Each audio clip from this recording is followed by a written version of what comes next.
li may wax cet ak defar mën na ànd ak sax ñàkk wala tuuti ñàkk Aïssata xam na ko ñun dañu bëgg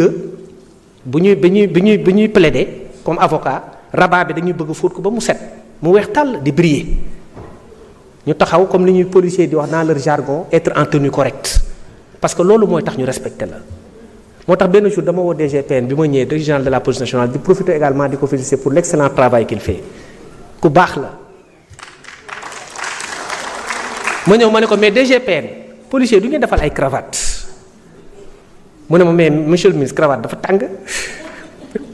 ma ne ko waa sedd bi nag ngeen defal ay cravate parce que man mënuma imaginer par exemple alkaati bu taxaw di tux rafetul parce que kilifa la alkaati dafa noble da ngay gis boo demee ay yenn dëkk yi nga gis alkaati yi man bu ma gisee alkaati bu sol lu rafet dama koy respecter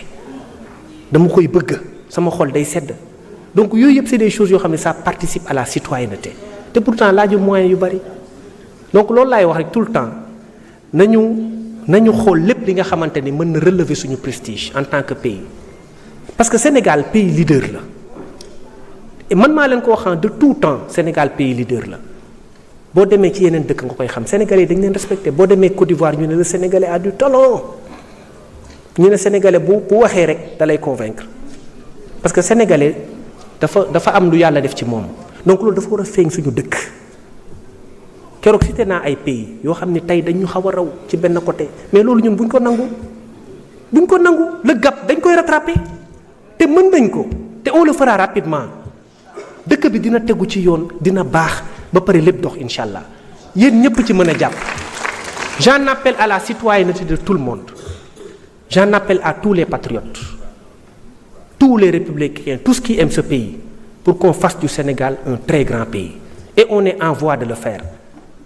sous la haute direction de monsieur le président de la République et de son premier ministre parce que c'est des patriotes qui sont venus pour ne pas se focaliser sur les prochaines élections mais sur les prochaines générations et ça ils l'incarnent, ils le vivent tous les jours. Moi qui suis au contact de ces deux personnes, moi je sais et je suis persuadé que ce sont de vrais leaders. Pour la première fois, le Sénégal a une chance historique de réussir un bond qualitatif. Parce qu'il y a des gens qui sont animés par l'intention d'en faire un grand pays. Et là, c'est à nous de les accompagner. C'est aux citoyens lambda de les accompagner. Les étudiants, les ambulants, les écoliers, les députés, les chômeurs, que tout le monde s'y mette pour qu'on fasse de ce pays un grand pays. On l'est déjà, mais on peut réussir encore à progresser. Et c'est d'ailleurs l'occasion pour moi de profiter de cette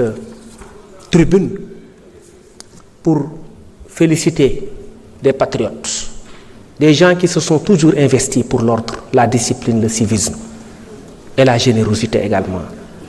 Ils sont là, je les ai invités, ce sont les Patriot Riders. Je vous demande de les applaudir. ñii ñooy taxaw ci tali bi sans moyen naan feu rouge da ngay taxaw ñoom ñooy taxaw ne feu rouge da ngay taxaw ñooy taxaw ne piéton jël trottoir bi oto bi demal te kenn fayu leen parce que ñoom li ñuy def mooy le don de soi pour la patrie ak ñeneen ñi nga xamante ni dañuy dénoncer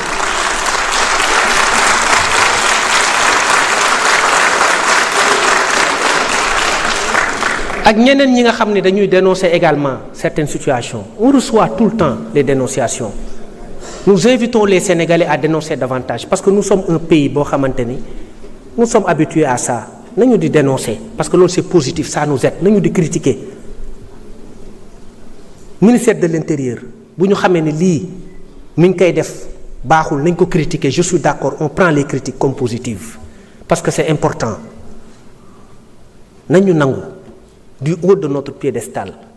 de subir des attaques loolu amul benn problème mais l'essentiel c'est qu'on progresse et qu'on avance loolu rek moo am solo ci àdduna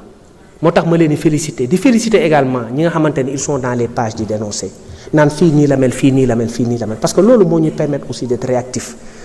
ñoom ñi sama équipe xam nañ ko à chaque fois bu dara amee dama leen di alerter ne leen def leen lii pour ñu remettre un peu les choses à l'endroit. Pour terminer, je vais juste parler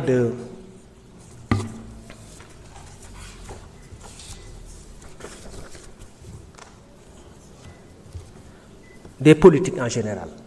moi je suis le ministre du culte moo tax maa ngi nuyu kilifa diine yi demoon naa Touba ci sama sëriñ sëñ Mountakha yàlla na fi yàgg lool te wér sëñ Mbaye Sy Mansour day seeti naa ko ak xalifa yépp seeti naa leen di leen ziyaare bu baax parce que man seen doom laa seen surga laa te incha allah je serai dinaa topp seeni tànk te dinaa jàppale le culte parce que loolu aussi ci sama domaine la bokk. politique yi wax naa leen foo leen mënti nekk mes portes vous seront grandement ouvertes que vous soyez de l'opposition ou du pouvoir en place am na ku ko wax fii man je suis le ministre de la République je suis un ministre de la République je suis le ministre de l'Intérieur je suis là pour tous les Sénégalais heure boo leen ma bëggee gis ñëw leen parce que je vais vous accueillir et c'est mon devoir également de vous écouter la société civile également maa ngi leen di woo à tout moment mën ngeen ñëw sama bureau boo leen amee ay doléances ñëw leen Aïssata du ma nangu nga may taxé peut-être étiqueté parce que dans le barreau boo ñëwaan dañ lay étiqueté à quelques 6 mois dañ naan diw nii la mel ça peut arriver ce qu'on appelle les étiquettes chez nous heureusement pratiquement tous les avocats ont de très très bonnes étiquettes maintenant fii dama ñëw dégg ñu naan Bamba sam benn sœur da koy wax dafa xaw a radical mais man moom xaw ma lan lañ may wax ci radical parce que moi je ne fais qu'appliquer les lois et je le fais avec une dose d'humanité qui n'est pas contestable donc que ce soit Aïssata honorable député Thierno Alassane je vous rappelle je vous le dis moi je vous le répète je suis pas un homme radical moi je suis un homme respectueux des lois et je vais le faire avec la rigueur qui s'y est et sans faire trembler ma main je vais faire respecter les lois de ce pays avec une dose d'humanité Aïssata rassurez-vous hein Duralex voilà di remercier également le président de l'Assemblée nationale il a été mon compagnon de lutte temps bi ñu koy takkal bracelet mu muñ ko Sénégal jaar na ci période yu difficile mais tey yàlla def na am na dal nañu jublu ci liggéey bi jéem a changer ce pays je vous remercie de votre aimable attention.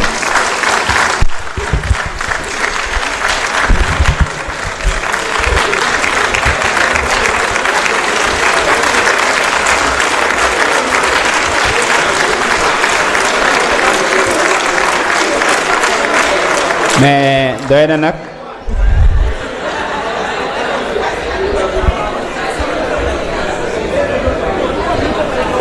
Abdou n'est-ce pas doy na tàccu yi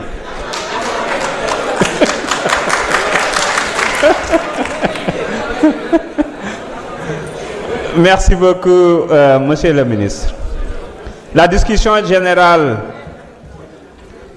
étant close, nous allons passer au vote des programmes du projet de budget. Monsieur le rapporteur, vous avez la parole pour donner lecture du programme Administration territoriale. Merci, Monsieur le Président.